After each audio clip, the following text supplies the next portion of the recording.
Another really great, well, thank you. Another great right there. quality in a partner is that Finishing each other's sentences. I'm Scott Lee. And I'm Shelby Novak.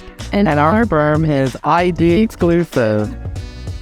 One of the biggest qualities if you're looking for a business partner is not just their professional skills.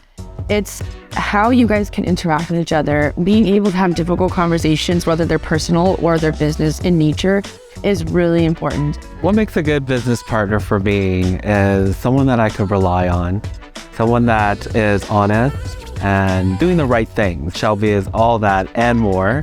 When you're hiring, they say hire someone that's smarter than you. Get a business partner that's smarter than you. Get somebody who knows the things that you don't know, and make sure that you are the same as well. And that's how you're gonna have the most well-rounded company. One of the main things our partnership is working so well is that we do complement each other in that way. Yeah.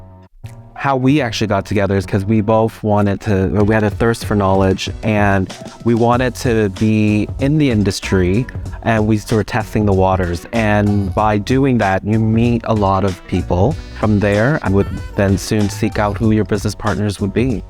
Going to any place that you can gain education, especially if it's for free and it's valuable, and you meet people at these events as well. People who are, like you said, like-minded. You know, if they're there on a Wednesday evening from 6 to 9 o'clock at night, they're probably pretty devoted to whatever it is they have in mind they want to do. And so that's also a really great place to meet, build your network or meet a potential partner and just learn. So we actually met at a high-end furniture store here in Toronto.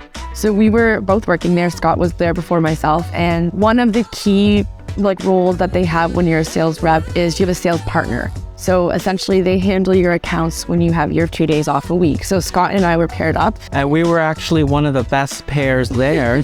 And all the managers told us, they wish that all the other salespeople, it could be a partnership like ours.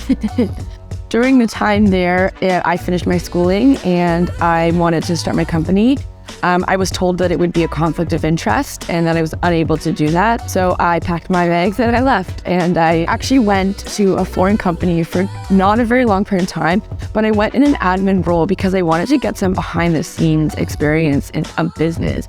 I've always been on kind of the front lines. And so while I was there, I started building my website and got legit to push Scott to go on his own as well. Which I did. It took a little convincing. And decided to open my own business and take on that entrepreneurial role. Everybody was always telling us, why are you guys not the same company? Why are you not the same company? And then one night we were at an event and I was walking behind another couple and I was trying to do an Insta video, everything for the gram. And one of them swung a bag around over his shoulder and actually hit me in the face. And that's how we met.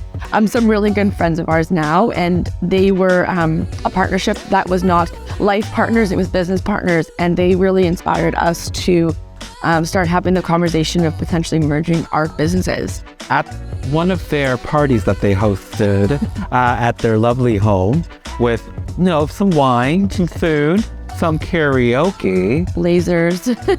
Shelby suddenly went down on one knee and she proposed a partnership. This is true. Yeah. There's a video we don't show people.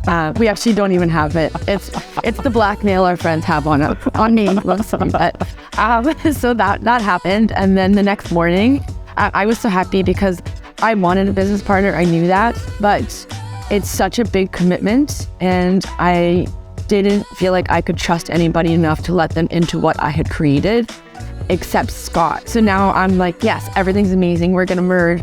The next morning he comes in to where we're working and says, I thought about it. Actually, I can't merge. I have to be the queen of my own empire. It's true. Opening a company and being an entrepreneur has so much work and effort behind the scenes that people don't see. And all of that blood, sweat, and tears. Really, truly is. And of course, because of the wine, we weren't really sure if this engagement was was legit, basically. And so we were already doing a project together. We already were sales partners. That day we went sourcing to go do appliances for the project.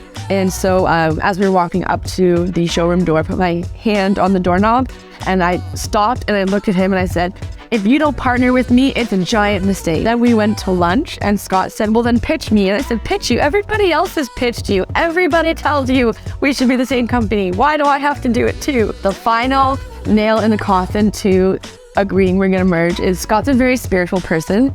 And he was driving home that night after we had finished our day. And he had this like giant claw thing to hold his cell phone in his car. Like it's just crazy. It was so durable and strong and had so many arms holding his phone. And he was thinking, you know, to the universe, give me a sign if I should merge, if I should merge. And all of a sudden, as he's thinking this, his phone bursts out of this holder into his lap. And then the next morning he came and he said, okay, let's do it. Sometimes we have to have difficult conversations to make decisions. Because we're both very creative minded, to have a creative idea come on board, we have to have both to agree to our view. I think that's one of the major challenges. And how we get over that is we have an open discussion with each other. We lay out all of the pros and cons. And then at the end there, I win. No. No. So we do that, and if we are deadlocked because we have creative differences, whoever is around us, we do a vote right then and there. And even our logo at first, like we were deadlocked on how the logo was going to go. And so we actually called Scott's husband and we made him vote. I won. So we get everyone involved, apparently. We have tiebreakers. The important part is we let it go once it's decided. We're not sitting there like, you know, I really wish it had gone my way or whatever the case. It's the decision. And especially if we pull somebody in to break the tie, we have trust in that and we move on to the next decision. Advice for a new entrepreneur, not only that you want to move forward with your passion and whatever it is, photography, whatever it is, but also look at the business side of it. How is this business going to run? And how are you going to make it, monetize it so you can be profitable? It is such a big aspect, especially for us in the creative field, that we can't only concentrate on creativity in our designs, but we do need to understand all the aspects of running a business. Understand how business is, because there's a difference of being self-employed or having a company. They are very different things. They're the right lawyer, finding the right accountant, finding the right contractor, finding the right manufacturer are really crucial. And so it's looking at the bigger picture of your business, because if you don't do that, then you are just self-employed. That's the difference between self-employed and a company. Thanks for watching. Subscribe, like, and share. And remember, failure is just another step to success.